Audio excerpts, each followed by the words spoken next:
Hiya folks, it's Kikoskia here, and welcome back to Let's Play Betrayal at Krondor, and when last we left off, we figured out who it was that was in charge of the Nighthawks and who gave the order to kill the soldiers in Romney. Navon de Sandow, or should I say, Neville Corvalis, for they were one and the same person.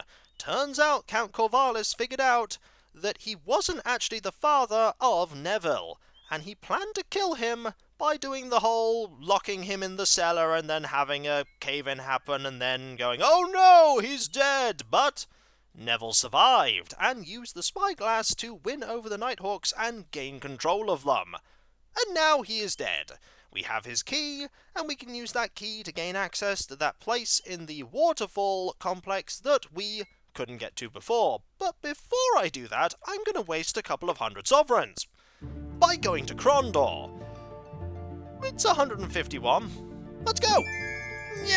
Also, not that bad a price. We're going to go and do something I should have done a while ago, which is go into the sewers and actually go and hand over that message that we were told to give to the upright man.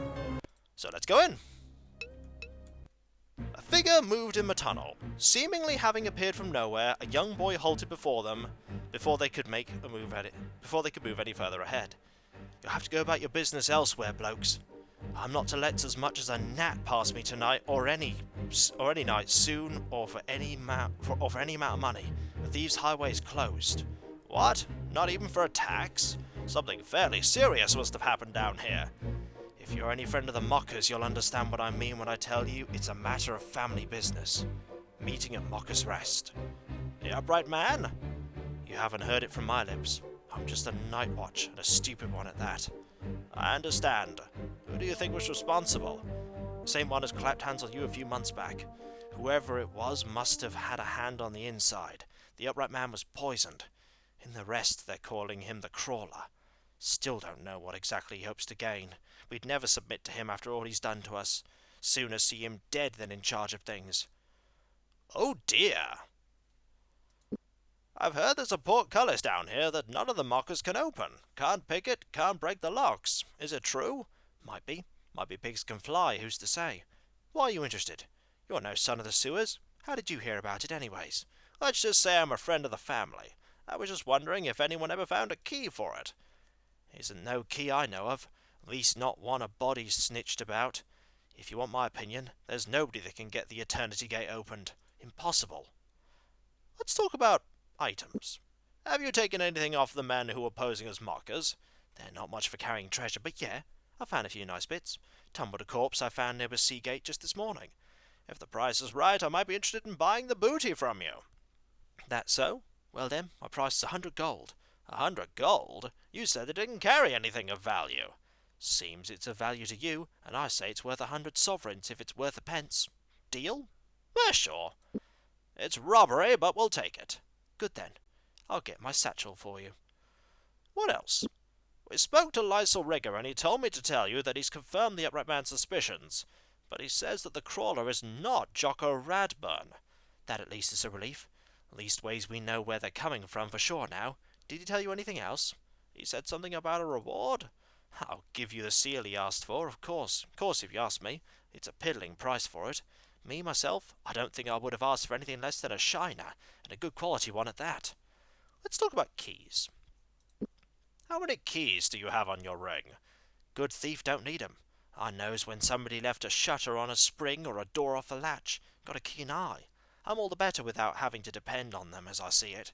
I'm probably the best thief what the upright man's ever seen, and I know I'm already the quietest." "Is that so? How interesting. Well, would you know how to get hold of Yellow Bill? Perhaps he could sell us a few keys." "Bill? What, you talking about old Bill? He gone done down not more than a month ago by the rogues sent by the Crawler." "Pity. He was a good man in his own way. Who else could we get keys from?" "I have a key." "I thought you said good thieves don't need them." "I don't need it. I just happen to have one at the moment. Found it near the dead body of someone dressed like a death gilder. He was an ugly bloke, but then again with half his head smashed in." "Spare me the details, please. How much you want for the Nighthawk key?" It's yours for nothing. I don't like carrying it about, and I don't want to bring bad luck off it on myself. Take it. Don't ever say Lim never done nothing for you. Hey! We can learn about stealth. Are you certain the upright man is dead? So my Nightmaster says. He used to have an amulet that he kept for good luck. Does anyone know what became of it? Need a bit of extra good luck, eh? But who doesn't? So happens I got the amulet. The Nightmaster slipped it to me after I saved his behind from a pair of the Crawler's toughs. I didn't think it was worth too much, but I thought I knew different. 300 sovereigns and it's yours? How's that strike you? No. Strikes me badly. No deal. You're lost, Lord. It's a fine piece if ever I've laid two eyes on anything. But a body's always got the right to say no, eh? That's what the great freedom's all about, innit? Stealth. You say you're the quietest thief in Krondor. Prove it. Why should I? We have business that may require great stealth on our part, and some of us could use instruction. Would you be willing to teach us what you know? For the right price. I'll steal the crown right off the prince's head, and it'll be half a day before he even knows it's gone. Sounds interesting. How about 120 sovereigns? Sound reasonable to you? Sure. The thief nodded. Dropping to a crouch, he pointed down the length of a tunnel and instructed Owyn to walk away and then return. Common problem. You're coming down too much on your heels, Lim said, watching as his pupil reappeared from the darkness. Grabbing Owen's foot, he pivoted it so that it rocked from side to side rather than rear to front. Imagine your feet are like waves. You have to let them roll, down on the outside, then roll to the centre. Now go down and back. We'll keep this up till you have it. After a few more trials, Owen began to catch on to the technique. Astonishing how much of a difference it makes. I could barely hear myself. That's it then, Lim said with a smile, taking his fee. I've got to get back to my guard duty. We can still chat a bit if you like. No, we're good. We need to be moving for now, Lim. Thanks for your help. Such help as it was, but you're welcome to it. Good day, lords. And to you. Watch that the Crawler's men don't do you in as well. Party stealth is increased. Alright, we gained 71, 53, 54. Not bad. We also got a Glazer's Guild seal. That is completely useless to me. What else did we get? I don't know what else we got. A note? I'm uninterested in your difficulties with the Guild of Thieves under Krondor. It was your responsibility to deal with them, and your special training should give you more than an adequate advantage over those common thieves. You are to locate the amulet of the Upright Man and the Idol of Lassa, and load them aboard the Nightcrawler immediately. We have pressing issues with our Serpentine clients in the Sunset Isles, and I don't believe they will be patient when I tell them about the incompetence of my hirelings. The Crawler. I don't need the amulet of the Upright Man. I could have got one for a little bit less money from him, but I'll hold on to that note for now. That might be useful. It probably won't be. Right. We don't need to be here. Let's leave. And listen to the Krondor music for a little longer. And then teleport back. Can't teleport to there. Whee! And just like that, we are now here. And we have... Oh, we're down to below 10,000 money. What a disaster. It's not really a disaster. Before we head to the Waterfall, I want to go and confront Count Corvalis. I don't know if you actually can confront Count Corvalis, but I'm going to try anyway. Right. Give one. Give one. Really, I should have done all that stuff in Krondor when I was there before, but I forgot about it. Things get forgotten about. It happens. Right, we are now here. Let us go and say hi to the Count. See if we can confront him.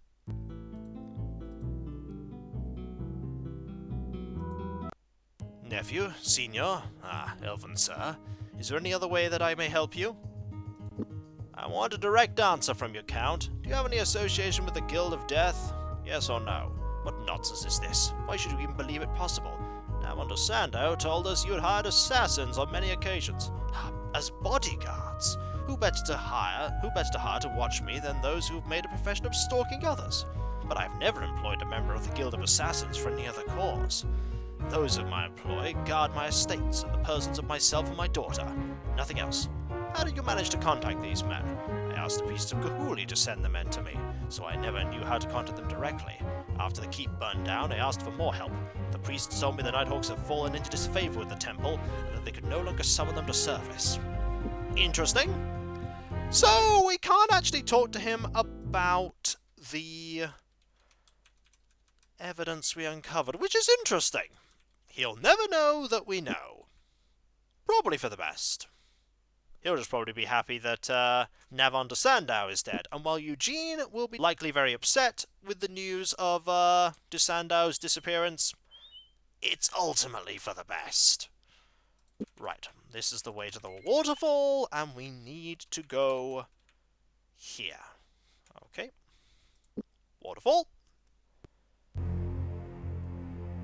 The enter is always trickily placed. And we are in. And honestly, we might as well just use your magic, because we're not probably going to be getting into any combat here. Candle glow? Let's make it a long one. There we go. So, we want to go...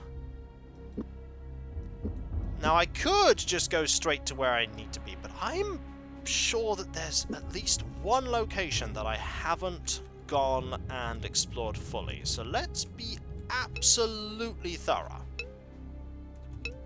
So this group of Nighthawks now no longer has a leader. Okay, they might have somebody who's assumed the position of leader, but I don't think they're going to be, we want to go that way, don't we? I don't think they'll be, doing anything significant in the foreseeable future. I want to go this way. Was there a thing we had to jump over? No. There's the dead person. We want to go through here and see if there is any way we haven't been. Around here. This leads to this room, and this leads to... Okay, nothing else here. Gotcha. So let's go... Okay, that leads to the area we need to go to, really. So we'll use a rope. Don't try and jump it without a rope. That would not end... I imagine that would just kill you. Or deal a ton of damage to you. So down here... There were a couple of chests over here. Now... Let's see if I left anything here I want to get. So, this is bubble. And the other one is rope. Okay, we already had an L there. I don't know why I switched that away. There's the first one. 9 rations. Yep, there was a good reason to come into here. 9 rations. I will take these. Like so. Who has the... You have an odd inventory space, so actually I want you to hold on to this. And I want you to hold on to this crossbow. I mean, you might as well for now. And there is this box, which... This box only had the journal, so I don't think it's going to have anything really good in it. No, it has nothing in it. Still worth checking. You can get those rations back. Now... Head down... Did I need to head down here? No, I don't want to head down here. I want to head the other way. Over here. That dragon plate. Really good. Nothing in here I want. And there was nothing in here I want. Right. Key time. It's time to use this key. With a pleasant click, the key turned in the metal lock. Now let's take a look at what's beyond this door. The answer, a single chest that hopefully isn't locked. And then it's locked and I get very sad. Oh, it's a lockbox. This engulfing thing is strange indeed. The greater it grows, the less you see.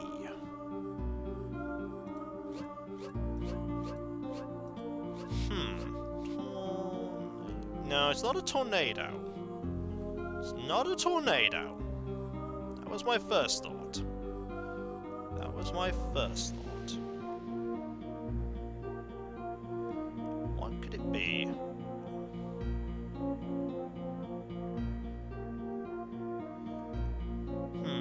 Hang on. Is there a D here? Ah. Darkness. The more darkness grows, the less you see. Not that difficult when I thought beyond weather. But then I thought weather, brightness, darkness. Spiders scurried out of the open chest. Careful to avoid the miniature albino menaces, James snatched a fresh-looking scroll out of the box and unrolled it on the floor. As his dark eyes darted across the page, his lips moved in an incantation of places. Names, figures, and dates. Northwarden, James whispered. The attack will come at Northwarden very soon. But this is all wrong. What is it? Gorath asked, also bending to see the page. These figures. If Delecon takes a force this small to Northwarden, he hasn't a hope of taking the castle. Far too few soldiers. Baron Gabbert will maul him unless Delecon can bring something serious to bear. What could the Mordhell have? Maybe the Nighthawks have infiltrated the castle, Owyn said. Why else would they be so helpful to the Mordhell unless their own necks were on the line too? Paling, James suddenly snatched an inkhorn from his pack and began to scribble an addendum to the Nighthawk note. It is very important that this note reach Arutha. Although you were not told this, he has stationed an army outside of the Dimwood to await my word about the attack, James said, finishing his note. Fixing his gaze on Gorath, he handed it firmly over. I want you to make sure that it gets there. I'm going to have to trust you. Owyn gaped. But what about... I've got to go to Northwarden. If there are Nighthawks in Baron Gabbert's castle, we stand a good chance of losing it in an attack. I have to ensure that doesn't happen. Remember, Arutha is outside the Dimwood Forest near Sethanon. When you give him the note, tell him there's a party at Mother's. What? Owyn sputtered. Just do it. I haven't got time to explain. Good luck, the both of you. In a moment the senior was gone, his shadows chasing after him down the long, dark tunnel. An hour later, Owyn yawned expansively, his vision growing dim with each step taken further down the road. Next to him, Gorath trudged without complaint, his eyes fixed on the dusty cow track. Enough, enough, Owyn murmured. I think my legs are going to crumble. We can't reach Arutha tonight. Let's stop for a while. Quiet, Gorath snapped, seizing Owyn by the arm. Beneath his hood, his feral eyes glowed like blood-tinged emeralds. Someone's near. Abruptly, patches of darkness detached themselves from the woods, ambled into the pale moonlight, huddled onto the roadbed. In the shadows, arrow points gleamed, aligned in deadly sights. Quivered. As much as I would enjoy delivering your carcass to Delecon, I will reserve the pleasure of your execution for him. Do not move, Gorath. You are completely surrounded. Chapter 4. Marked for Death. Oh dear. The war drums had begun at dawn. Stalking quietly the corridors of the ancient fortress, Narab carried a witchlight to illume his way. As he approached the doors of the great hall, 2 Mordhell guards dressed in full battle regalia stood away. They made no sound as he whisked past, nor blinked at the sight of him. Greetings, Narab, a cold voice called from the throne. It has been long since I have seen your face in Sarsagoth. Have you grown bolder or more the fool?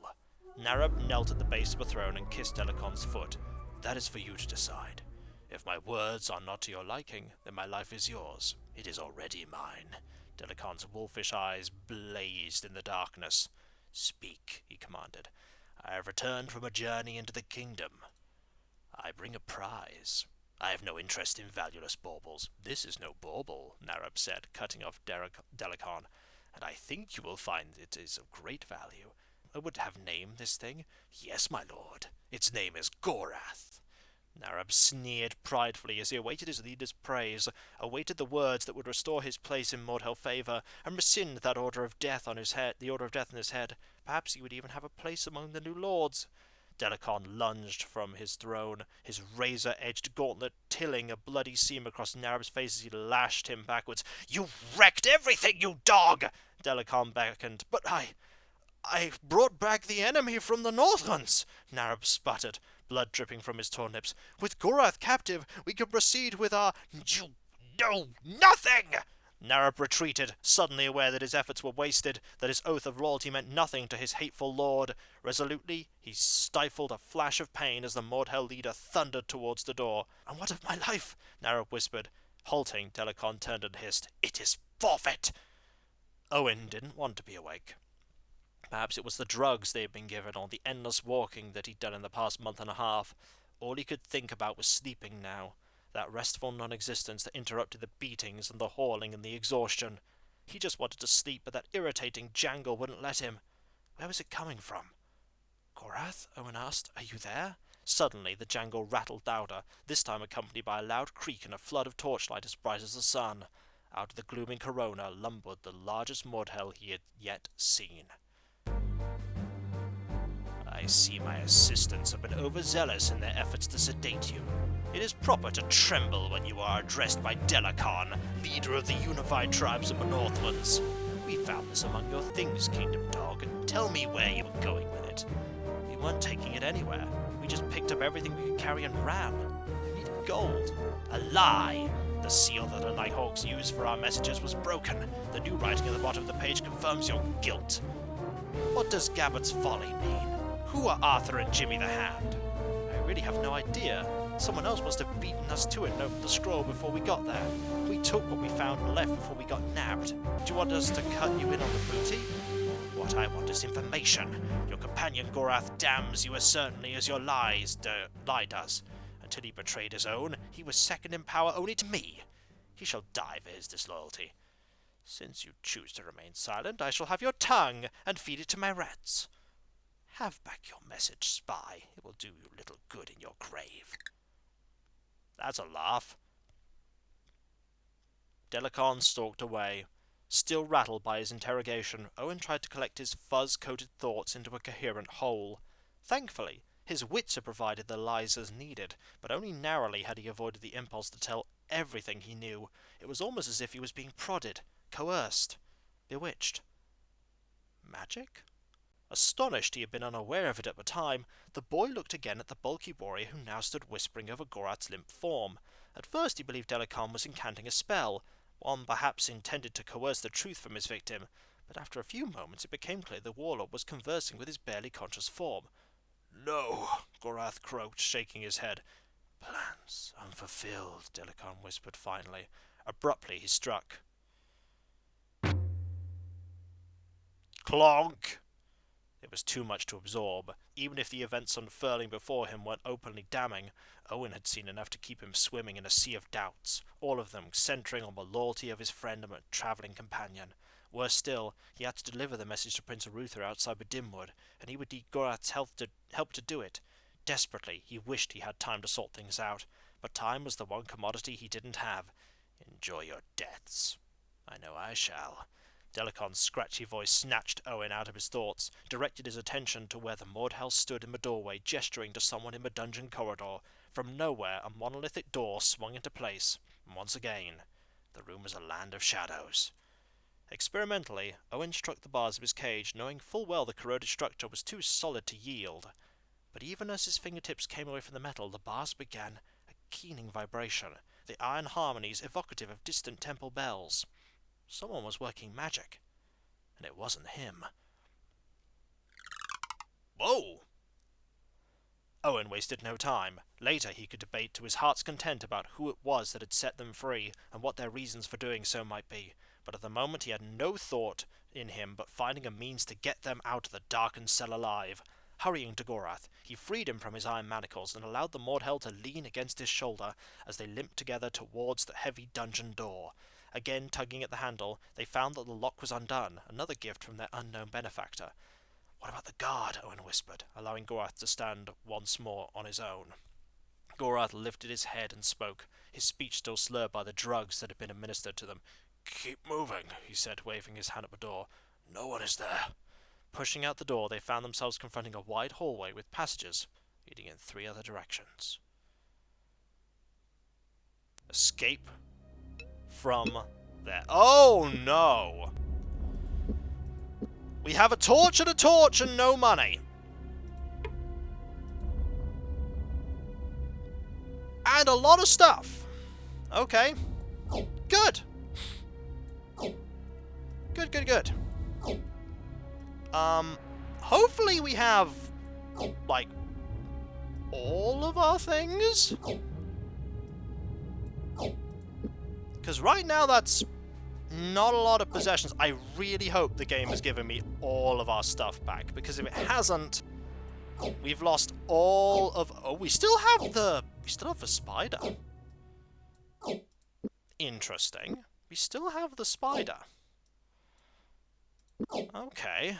Got this, got that, got this, got that. Okay, inventory is... Okay, is there a second chest? Please have this be Owyn's stuff?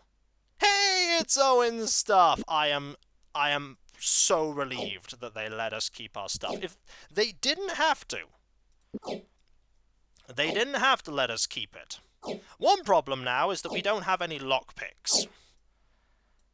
This is unfortunate. I really should have kept the lockpicks that I'd accumulated on Gorath, but, yep, that was my mistake. We're gonna have to reaccumulate our lockpicks, because there's only 2 of us now. There's only 2 of us. And a dead body. You have lockpicks! Oh, that is so good!